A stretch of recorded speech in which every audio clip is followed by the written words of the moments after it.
Hi, good morning. స్త్రీల వ్రతకథలు. మంగళగౌరి వ్రతకథ విధానం. శ్రావణ మంగళవారపు నోము అని కూడా అంటారు దీన్ని.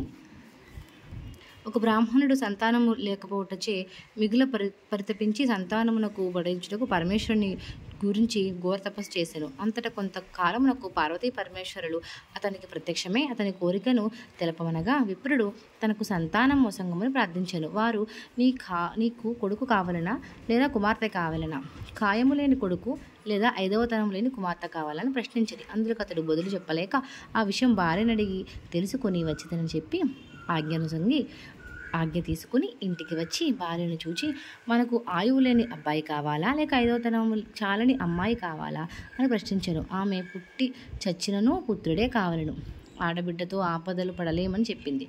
వెంటనే అతడు ఆ మాటలకు పార్వతీ పరమేశ్వరులకు విన్నవించుకుని ఆ విధంగా వారికి ఒక ఊరు వెలుపల మామిడి చెట్టు పండుకొక దానిని తీసుకుని, నీ భార్యకి ఒసంగము, అది తిన్న పిమ్మట ఆమె గర్భవతి అగను అని తెలిపి అదృశ్యమయ్యారు. అంతటా ఆ బ్రాహ్మణుడు ఆ మామిడి చెట్టు వద్దకు పోయి ఆశ కొద్దీ చాలా పండ్లను కోసుకొని ఇంటికి వెళ్ళాడు.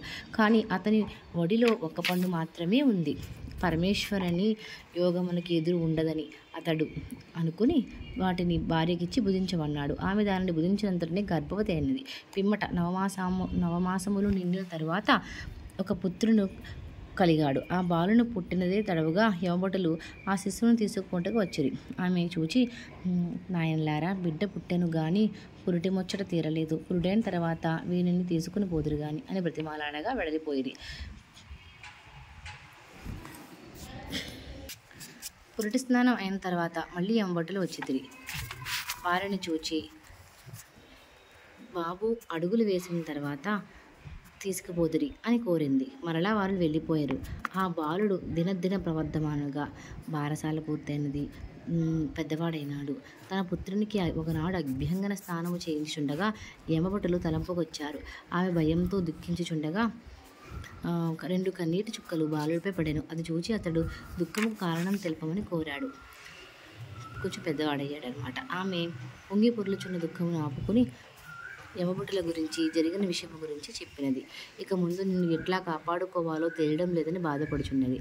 అది విన్న బాలుడు తల్లికి ధైర్యం చెప్పి, అమ్మా, నాకు మావయ్య తోడు వసగి నేను మా అమ్మతో కలిసి కాశీకి వెళ్ళి వచ్చేదము అని చెప్పాను. అందుకు ఆమె అంగీకరించి తన అన్నను కొడుకుతో తోడిచ్చి కాశీకి పంపించింది. పుత్ర ప్రేమ ఆపుకోలేక ఏడ్చుచుండెను. అప్పుడు ఆ బాలుడు తులసి మొక్కను నాటి దాన్ని చూపించి తల్లికి దీని బాగోగులు బట్టి తన యోగక్షేమములను గ్రహించవలసిందని చెప్పి మేనమామతో కాశీకి ప్రయాణమై వెళ్ళాడు. అలా వెలుచుండగా మార్గమధ్యమున ఒక చక్కని పూల తోట కనిపించింది. అక్కడ బస చేసిరి. ఆ తోటలో పువ్వులు కోసుకున్నట్టుకి ఆ ఊరి రాజకుమార్తె చెరిగత్తెలు వచ్చినారు. పూలు కోసుకుని తిరిగి వెళ్ళిపోయే సమయంలో వారికి జగడ వచ్చింది. అందులో ఒకరిని ఒకరు ఉండలారా అని తిట్టుకున్నారు. అప్పుడు రాజకుమార్తె కోపం వచ్చి, నాకీ నాటి రాత్రి పెళ్లి కానున్నది. మా అమ్మ శ్రావణ మంగళవారం నోము నోచుకుని నాకు వాయనమిచ్చింది. నన్ను ఎన్నడూ ఆ విధంగా తిట్టవద్దు అని చేతిలో పువ్వులు నేల మీద పడవేసింది. అవన్నీ ఎగిరి కొమ్మలకు అంటుకుని ఎలా ఉన్నాయో అలా అట్లయినాయి. ఆశ్చర్యమైన ఆ దృశ్యముని చూశాడు ఆ బ్రాహ్మణుల పిల్లాడు. ఆ తోటయందే ఉన్న బ్రాహ్మణుడ బాలుడు ఆమె మహత్యమును పొగడి, ఆమె తన భార్య అయితే ఎంత బాగున్నో కదా అని లోపల అనుకొనెను. ఆ ప్రక్కనే ఉన్న మేనమామ విషయం గ్రహించి కాశీకి ప్రయాణం అయి వెలుచున్నప్పుడు కాంతాకాంక్ష తగదని మందలించెను. అంతలో ఆ బాలుడు తోట విడిచి ఆ బాలికలు తోట విడిచి వాళ్ళ గృహంలోకి వెళ్ళిపోయారు. రాజుగారు తన కుమార్తెకి పెండ్లి కుమార్తెను చేసి మగ పెళ్లి వారి కోసం ఎదురు చూస్తున్నారు. వారెంతరికీ రాకపోయేటప్పటికీ ముహూర్తం సమీపిస్తున్నది. అంతలో వారి దగ్గరికి ఒక వార్తావాహుడు వచ్చి రాజకుమారుడు జబ్బు పడి ఉన్నాడని, అందువలన పెళ్ళికి రాలేడని తెలిపారు. తాను నిశ్చయించుకున్న సమయంకి పెళ్లి చేయకుండా పరువు తక్కువ అని ఎరువు పెళ్లి కొడుకు కోసం పెళ్లి నిశ్చయించుకుని ఎరువు పెళ్లి కొడుకు కోసం గ్రామం అంతా తిరిగాను. కానీ ఎవ్వరూ ఎరువు పెళ్లి కొడుకుగా ఉండడానికి అంగీకరించలేదు. అంతనతడు పూల తోటలో ఉన్న బ్రాహ్మణ బాలను చూచి అతని మేనమామని బతిమలాడి ఒప్పించి వారికి తన కుమార్తెనిచ్చి వివాహం చేశాను. పిమ్మట ఒక బంగారు గిన్నెయందు ఫలముల నుంచి అతనికి ఒసంగెను.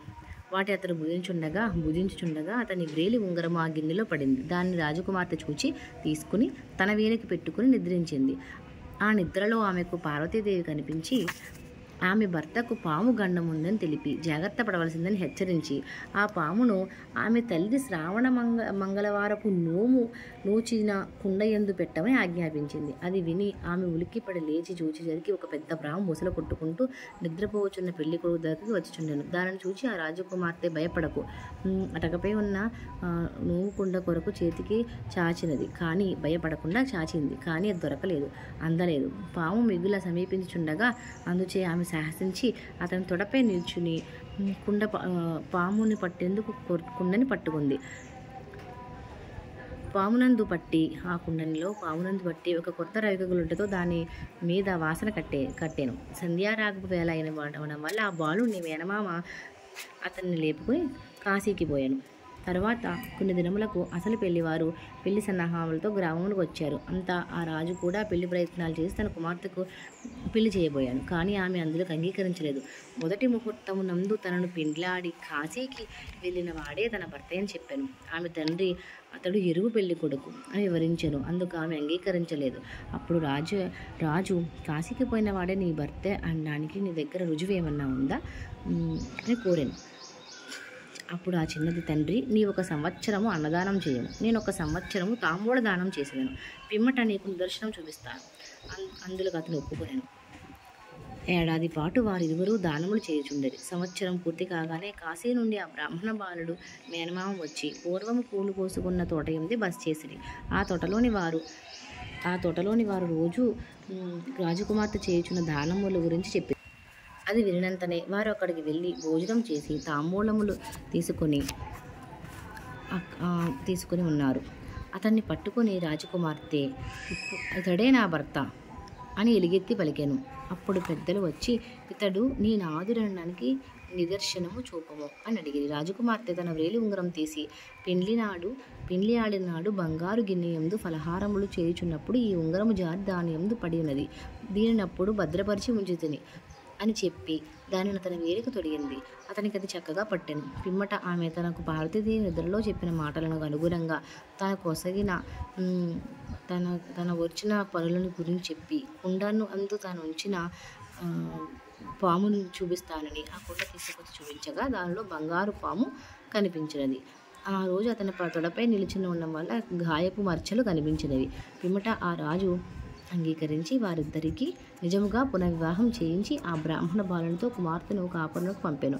ఆ చిన్నది వెళ్ళుచున్న నాడు శ్రావణ మంగళవారపు నోచుకుని ఆ కాటుకని పట్టుకుని అత్తవారింటికి వెళ్ళాను. అక్కడున్న ఆ బ్రాహ్మణుని బాలుని తల్లిదండ్రులు వినియోగమునకు కంటికి మంటికి ఏకధారగా ఏడ్చుచుండడం వల్ల గుడ్డివారై ఉన్నారు. బాలుడు మరణించాడేమోనన్న బాధతో ఏకధారగా ఏడ్చుండడం వల్ల గుడ్డివారైనారు. గ్రామస్తులందరూ బాలుని పెండ్లి దుస్తులలో పెండ్లముతోనూ వచ్చినను ఆ విషయమును గుడ్డివారైన వృద్ధులు నిరాశపూరితులై వారు ఆ విషయం నమ్మకుండరి. అంతలో భర్తతో వచ్చిన అత్తమామలు నమస్కరించి వారు అందులగుటకు గ్రహించి తనతో తెచ్చుకున్న కాటుకను వారి కండ్లకు పెట్టింది. వెంటనే వారికి వెనుకటి చూపు వచ్చింది. అది చూసి అందరూ ఆశ్చర్యపడి ఏ నోము నోచితివమ్మా అని అడిగారు. ఆమె తన శ్రావణ మంగళవారపు నోము నోచినట్లు తెలిపాను. అప్పటి నుండి మిగిలిన వారు కూడా ఆ నోము నోచుకుంటున్నారు. ఇది శ్రావణ మంగళగౌరి వ్రతం కథ. ఉద్యాపనం. ఈ నోము 5 సంవత్సరములు నోచిన తర్వాత ఉద్యాపనం చేసుకునేవారు. మొదటి సంవత్సరము 5, రెండవ సంవత్సరం 10 మంది, 3వ ఏడాది 15, 4వ ఏడాది 20, 5వ ఏడాది 25 మంది ముత్తైదులకు పిలిచి వాయనమివ్వలను. అట్లు 5 సంవత్సరములు చేసిన తర్వాత పెండ్లి దినము నాడు పెండ్లి కుమార్తెకు, అంటే ఎవరికైనా పెళ్లి జరుగుతుంటే ఆ పెండ్లి కుమార్తెకు ఒక కొత్త కుండలో 33 జోడుల అరిసెలు అంటే 66 అరిసెలు పెట్టి కొత్త రవికెల గుడ్డతో దాన్ని వాసన కట్టి మెట్టెలు మంగళసూత్రములు పెట్టి ఇవ్వవలను. బంగారం మంగళసూత్రములు చిన్నవి దొరుకుతాయి షాప్లో.